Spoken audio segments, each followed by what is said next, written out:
Known as the King of Calypso, Belafonte captivated the world with his music, but there was so much more to his journey. In this video, we'll uncover the mysteries surrounding his abandoned home, his relationships, his children, and the heartbreaking details of his final days. And yes, we'll reveal the surprising net worth he left behind. This is the story of a legend, both inspiring and tragic. Let's dive in. Harry Belafonte, an American singer, actor, and social activist, left an indelible mark on the world with his talent, passion, and unwavering commitment to justice. At the time of his death on April 25, 2023, at the age of 96, Belafonte had amassed a net worth of $30 million, a testament to his extraordinary career and influence.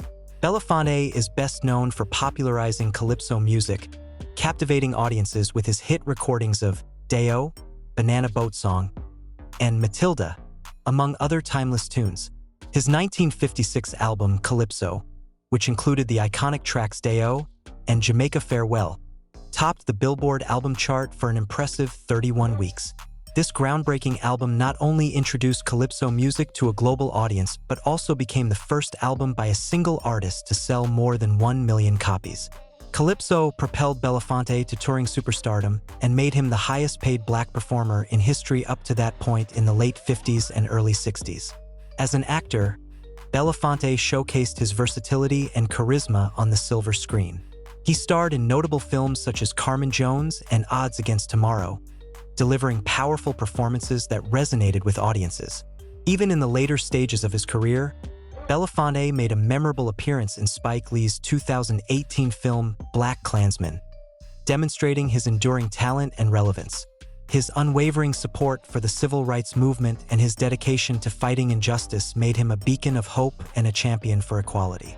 Harry Belafonte, born Harold George Belafonte Jr. on March 1, 1927, in the bustling city of New York, was destined for greatness. His parents, Harold Sr. and Melvine, both hailed from the vibrant island of Jamaica, infusing his upbringing with a rich cultural heritage. As a youth, Belafonte spent formative years living with his grandmother in Jamaica, where he attended Woolmer schools for his primary education. This immersion in his ancestral homeland would later influence his music and activism. Upon returning to New York, Belafonte attended George Washington High School, where his educational journey continued. His life took a significant turn when he enlisted in the U.S. Navy during World War II, an experience that would shape his perspective and fuel his passion for justice and equality. It was during this time that Belafonte discovered his love for the performing arts. A pivotal moment came when he attended a performance by the American Negro Theater and met the legendary actor Sidney Poitier. This encounter sparked a fire within Belafonte, inspiring him to pursue a career in the arts. Toward the end of the 1940s, he enrolled in acting classes at the New School's Dramatic Workshop and began performing with the American Negro Theater. These early experiences laid the foundation for his illustrious career in both music and film. To fund his acting classes, Harry Belafonte turned to his musical talents, becoming a club singer and honing his craft in the vibrant nightlife scene. His journey as a recording artist began in earnest in 1949 when he signed with the Roost record label. Alongside his friend Millard Thomas, Belafonte made his debut at the iconic Greenwich Village Jazz Club, the Village Vanguard, marking the start of his illustrious musical career. In 1953, Belafonte signed with RCA Victor, a partnership that would span the next 2 decades and produce some of his most celebrated work. His mainstream breakthrough came in 1956 with the release of his studio album, Calypso. This groundbreaking album not only popularized calypso music, but also became the first album in the world to sell more than 1 million copies within a single year. Calypso introduced the world to Belafonte's signature song, Deo, Banana Boat Song, a timeless classic that continues to captivate audiences today. The album also featured the hit single Jamaica Farewell, further cementing Belafonte's status as a musical pioneer. Belafonte's musical repertoire extended far beyond the calypso genre. He recorded a diverse range of songs, including blues, folk, and gospel, as well as show tunes and standards. In 1959 and 1960, he released a pair of live albums recorded at the prestigious Carnegie Hall. The 1959 album included his popular cover of the Jewish folk song Hava Nagila, showcasing his ability to bridge cultural divides through music. Throughout his career, Belafonte released a series of notable albums, including Jump Up Calypso, Midnight Special, Streets I Have Walked, and Ballads, Blues and Boasters. Each album reflected his versatility and commitment to exploring different musical styles and themes. One of Belafonte's most significant collaborations was with South African singer-songwriter and activist Miriam Makeba. Their Grammy Award-winning 1965 album, An Evening with Belafonte Makeba, highlighted their shared passion for music and social justice. This collaboration not only produced exceptional music but also amplified their voices in the fight against apartheid and other social injustices. In 1971, Harry Belafonte released his final Calypso album, Calypso Carnival, marking the culmination of his pioneering work in popularizing the genre. As the decade progressed, Belafonte's recording career slowed down, but his passion for music and activism remained unwavering. He embarked on tours around the world, using his platform to inspire and unite audiences across the globe. Belafonte's return to musical success came in the mid-80s when he became involved with the charity supergroup USA for Africa. This collaboration not only reignited his musical career but also highlighted his commitment to using his talent to make a positive impact on the world. Additionally, Belafonte scored the musical film Beat Street, further showcasing his versatility and artistic prowess. After signing a record deal with EMI, Belafonte released his first album of original material in more than a decade, Paradise in Gazankulu. This album, which would be his last, featured powerful protest songs criticizing apartheid in South Africa. Through his music, Belafonte continued to be a voice for the voiceless, advocating for justice and equality. Throughout the 90s and early aughts, Belafonte continued to perform, captivating audiences with his timeless music and unwavering passion. His final concert was an Atlanta Opera benefit concert in late 2003, a poignant and memorable performance that marked the end of his professional singing career. Not long after that, Belafonte retired from the stage, leaving behind a legacy that would continue to inspire generations. Harry Belafonte's acting career is as impressive and diverse as his musical journey. He made his acting debut in the 1953 film Bright Road, where he shared the screen with the legendary Dorothy Dandridge. The pair's on-screen chemistry was undeniable, and they reunited the following year to star in Otto Preminger's hit musical film Carmen Jones. Their collaboration continued in the 1957 ensemble film Island in the Sun, further cementing their status as a dynamic duo in the world of cinema. Belafonte's acting prowess was showcased in a variety of genres. In 1959, he starred in and produced Robert Wise's film noir Odds Against Tomorrow, delivering a powerful performance that highlighted his range as an actor. He also ventured into the realm of science fiction with the film The World, The Flesh and the Devil, demonstrating his versatility and willingness to explore different roles. After taking a break from the big screen in the 60s, Belafonte returned to acting in the 70s with a bang. He starred alongside his longtime friend Sidney Poitier in the western Buck and the Preacher, and the action-crime comedy Uptown Saturday Night. These films showcased Belafonte's ability to captivate audiences with his charisma and talent, whether in dramatic or comedic roles. Belafonte's next major starring role came in the 1995 racism drama White Man's Burden, where he co-starred with John Travolta. This powerful film tackled complex social issues and highlighted Belafonte's commitment to using his platform to address important themes. The following year, he had a memorable role in Robert Altman's jazz-age crime film Kansas City, further expanding his filmography. Belafonte's later film credits include notable appearances in Emilio Estevez's Bobby and Spike Lee's Black Klansman. In the latter, he portrayed an elderly civil rights leader, a role that resonated deeply with his own lifelong commitment to social justice and activism. Harry's St. Martin estate isn't just a place on a map. It's a Caribbean dream brought to life, where luxury meets tranquility against the lush backdrop of one of the world's most beautiful islands. Purchased in 1982, this 3.3-acre paradise evolved from a residence to a cherished retreat, embodying Harry's passion for elegant design, comfort, and the island's natural beauty. Nestled on the idyllic island of St. Martin, the property offered Harry an escape into a world of vibrant culture, pristine beaches, and endless sunsets. Known for its blend of French and Dutch influences, the island is a feast for the senses, and Harry's sprawling 3.3-acre estate provided just the right balance of solitude and accessibility. Approaching the estate, you're met with meticulously maintained grounds that rival any botanical garden. Palm trees sway in the breeze, casting shadows across the colorful tropical flora that guides you to the home's entrance. The property's architecture combines classic Caribbean style with modern elements, making it as timeless as it is inviting. As you step into the foyer, the high ceilings and abundant natural light set a welcoming and warm atmosphere. The entryway flows into an expansive living room, designed for both intimate gatherings and lively parties. Large windows frame views of the garden, allowing sunlight to flood the room while tropical breezes offer a natural, cooling charm. The living room's tasteful decor strikes the perfect harmony between refined sophistication and relaxed comfort, making it both beautiful and functional. Adjacent to the living room, the dining area is crafted for moments of connection and celebration. Whether hosting a candlelit dinner or a vibrant family brunch, this room is all about elegance and ease. Every element, from the seating to the decor, speaks to high-end sophistication, making it a place where memories are created over shared meals. Harry's kitchen is no ordinary space. It's a culinary haven designed for entertaining.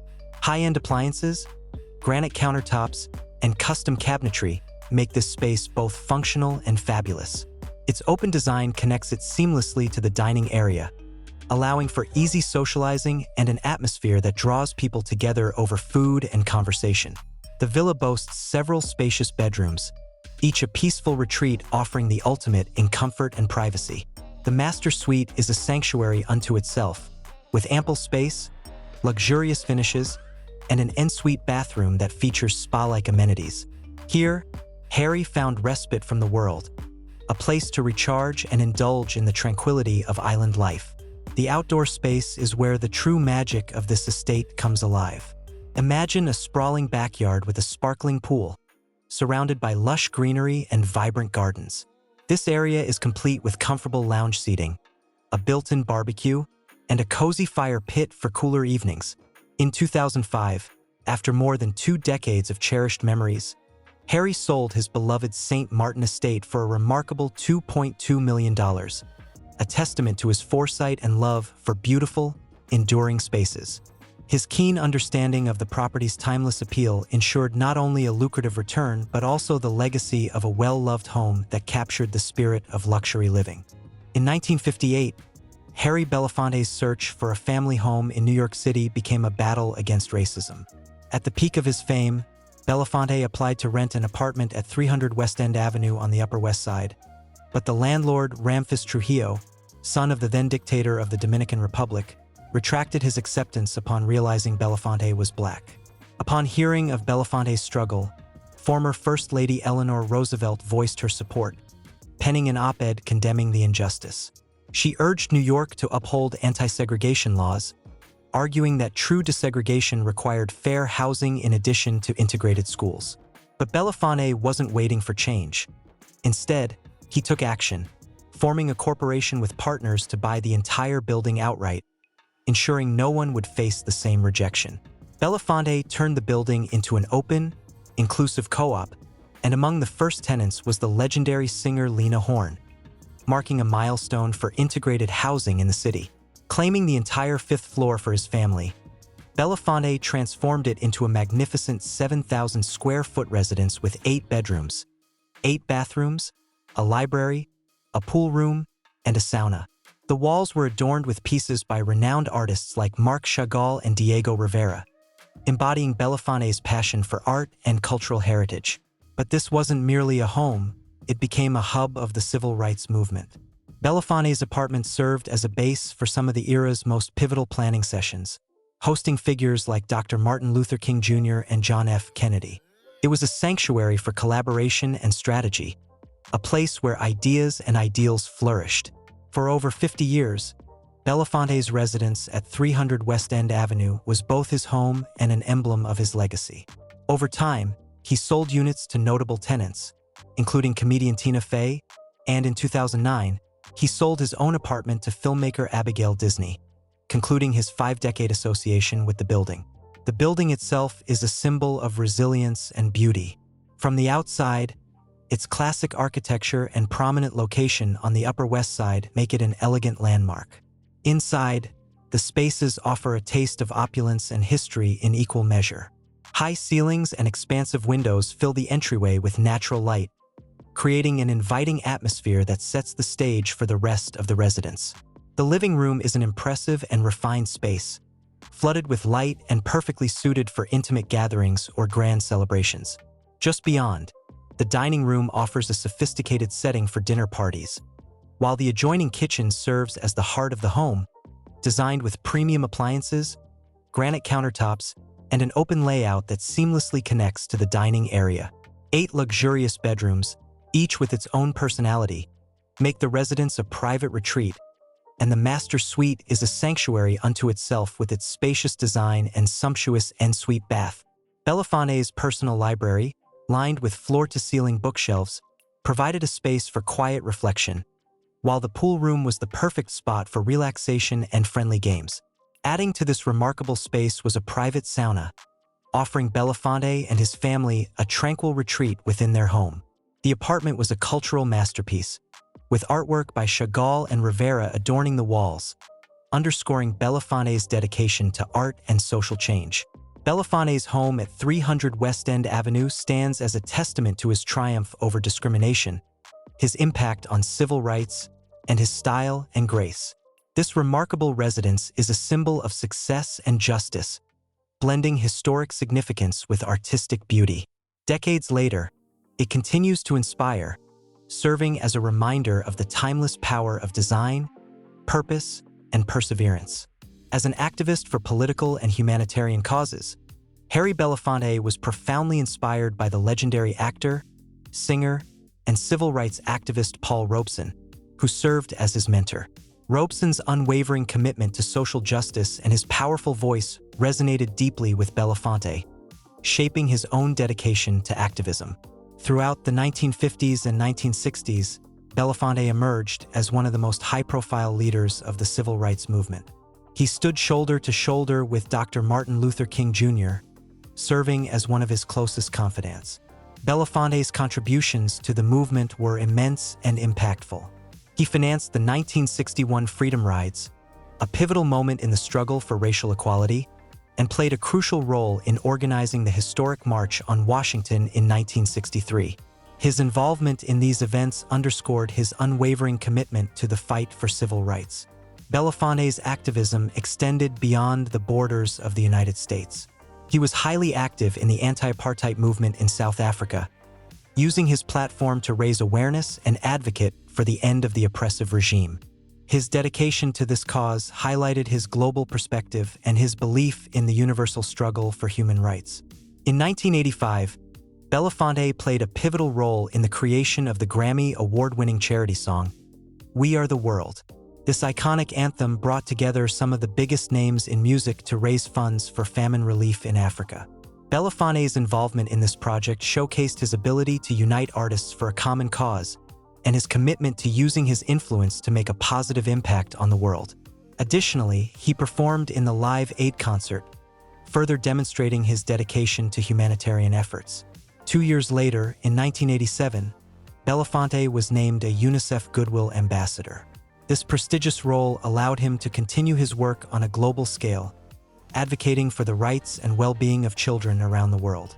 Belafonte went on to support various humanitarian causes, particularly in Africa, where he worked with numerous campaigns to raise awareness of critical issues such as child poverty and HIV/AIDS. Harry Belafonte's personal life was marked by multiple marriages and a deep commitment to family. In 1948, he wed his first wife, Marguerite Bird. Their union brought 2 daughters into the world, Adrian and Sherry Belafonte, before the couple parted ways in 1957. Despite the divorce, Belafonte remained dedicated to his family and continued to be a loving father to his daughters. Belafonte found love again with dancer Julie Robinson. Their marriage was a testament to their shared passion for the arts and their commitment to each other. Together, they had 2 children, David and Gina. After 47 years of marriage, the couple decided to go their separate ways, divorcing in 2004. Their long-lasting union was a reflection of their deep bond and the love they shared. In 2008, Belafonte wed his 3rd wife, photographer Pamela Frank. Their marriage marked a new chapter in his life, filled with love, support, and shared artistic pursuits. Beyond his marriages, Belafonte's entrepreneurial spirit led him to an ambitious project in the 1960s.